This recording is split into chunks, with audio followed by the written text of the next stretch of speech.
What's up guys, Mickle here, and in this video, I want to talk about a very exciting development that just came out of Congress because guys, we have been waiting for Congress to hold the SEC accountable for its strategy of regulation by enforcement for a while now, and it looks like we might finally be kicking things off in that direction. Guys, this is going to be absolutely massive for finally getting some action or finally getting some productive regulations for cryptocurrencies. Guys, you are definitely going to want to see this.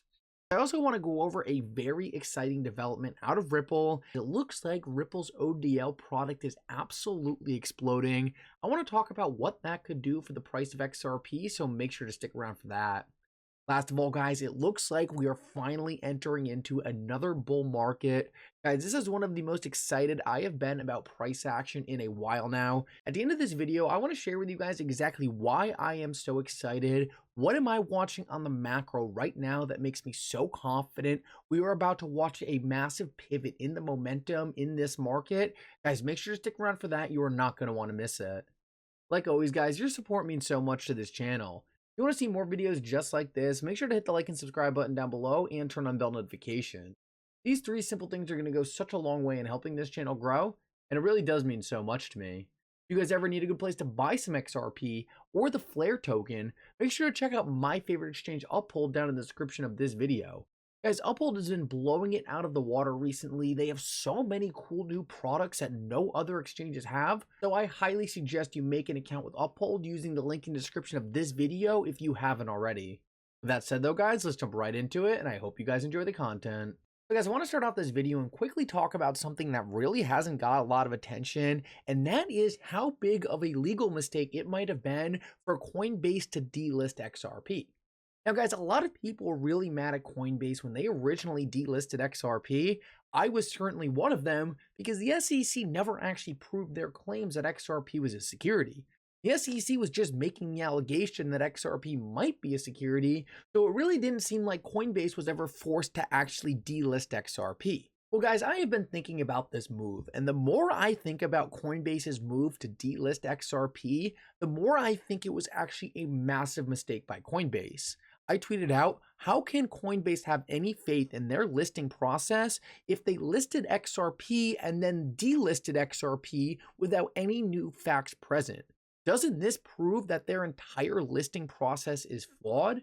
And guys, what I'm getting at here is Coinbase has come out multiple times and stated, we do not list any securities on Coinbase. But guys, for Coinbase then to just delist XRP the second the SEC throws a random claim out there, well, guys, that kind of shows that Coinbase's research on what makes something a security versus what makes something not a security can't be that firm if the second there's an allegation, they just reverse their decision. Guys, what could potentially happen here to Coinbase? And this would be hilarious. Coinbase could end up listing XRP, then delisting XRP because of the SEC case, but then relisting XRP once again. Guys, what this shows is that Coinbase really doesn't have any secure or sound process for how they list an asset. If Coinbase had just left XRP listed on their exchange, it would have proved that they have a very thorough model for how to list an asset. But guys, because Coinbase tried to get cute with this and keep relisting and delisting XRP, it just kind of makes it all the more obvious that Coinbase's standard for actually listing these assets isn't that thorough. I really do think it's going to end up being a massive mistake for Coinbase to have delisted XRP, because not only does it kind of destroy the entire process for them listing an asset, but they got a lot of people in the XRP community pretty pissed off at them, and these are customers they're likely never going to get back. Ultimately, guys, I just think it was a really bad move, and I kind of like the fact that not only is Coinbase going to miss out on all the trading revenue, all the different fees associating with having XRP listed, but I really hope it comes back to bite them in terms of how rigorous their listing process really is. But guys, now I want to move on and talk about something we have been waiting on for a while now, and that is holding the SEC accountable for their horrible strategy of regulation by enforcement to the cryptocurrency market.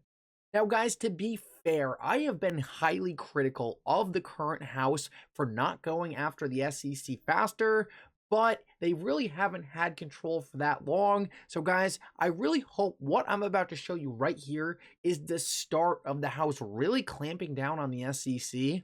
Now guys, I have said for a while now, the second we start to put pressure on Gary Gensler and the SEC, I actually think there is a very high chance Gary Gensler could end up leaving the SEC.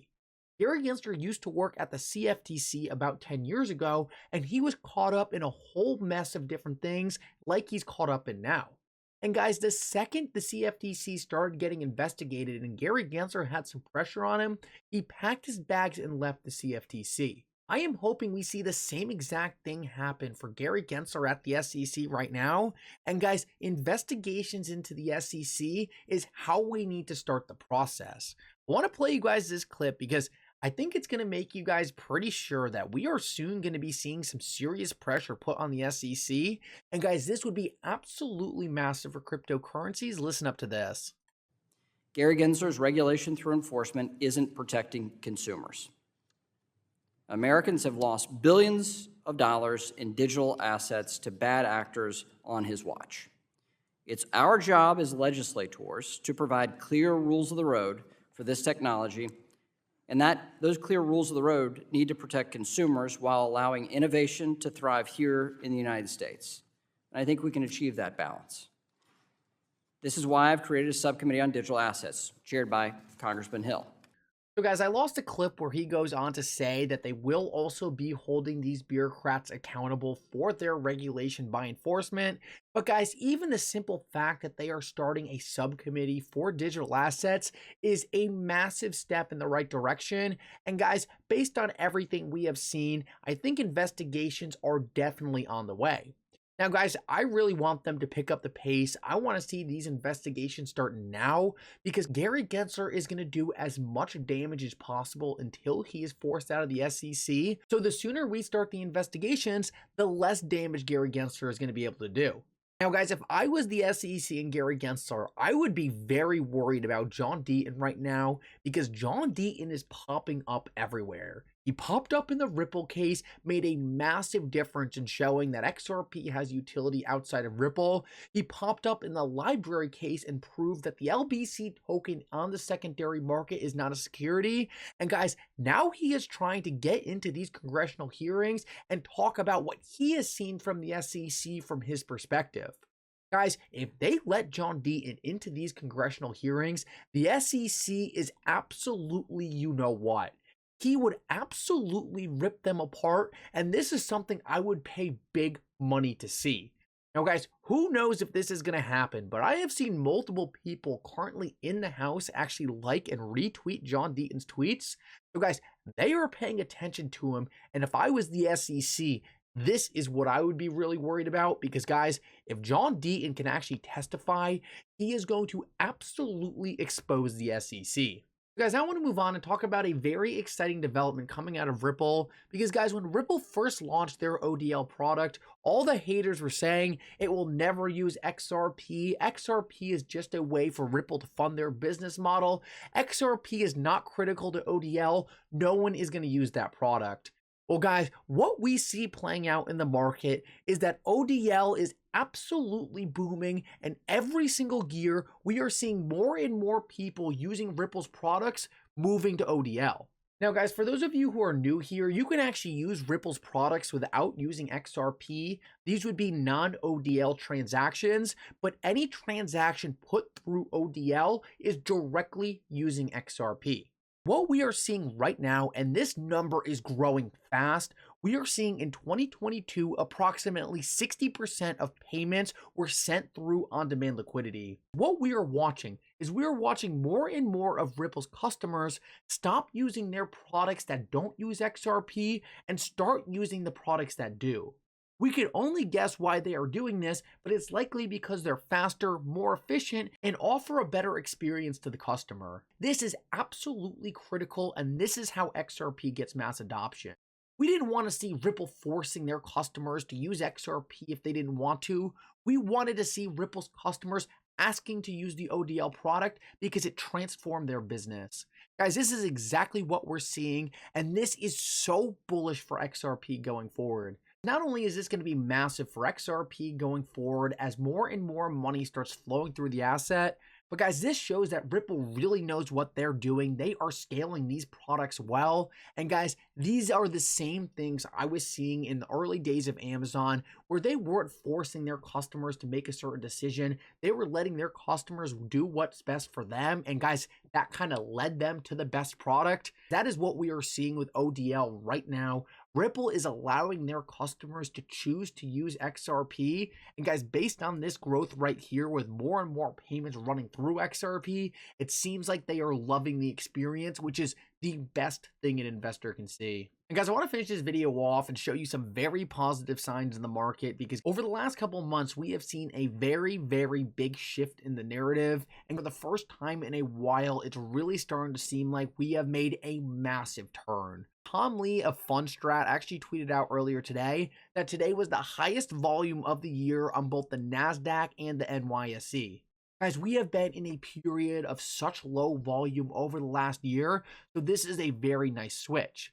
But something that really got my attention earlier today, other than the fact that the markets were rallying pretty hard, other than the fact that inflation seems to be going away, but guys, it looks like the dollar is currently falling off a cliff. This is exactly what we need for assets to take back off. We need people to flow out of the dollar and back into assets. And guys, that is exactly what is happening right now. As long as inflation can keep trending down, which it has been doing for the last couple months, and as long as the Federal Reserve can stop hiking interest rates, it looks like we could be entering the perfect scenario for investing into different markets. And if this all plays out, there is no doubt in my mind that cryptocurrencies will be rewarded massively as money starts to flow back into the assets with utility. And guys, this could be a lot closer than many people think. Anyway, guys, I hope you enjoyed this update. If you did, make sure to like and subscribe. It really does mean so much. And for now, Mickle out.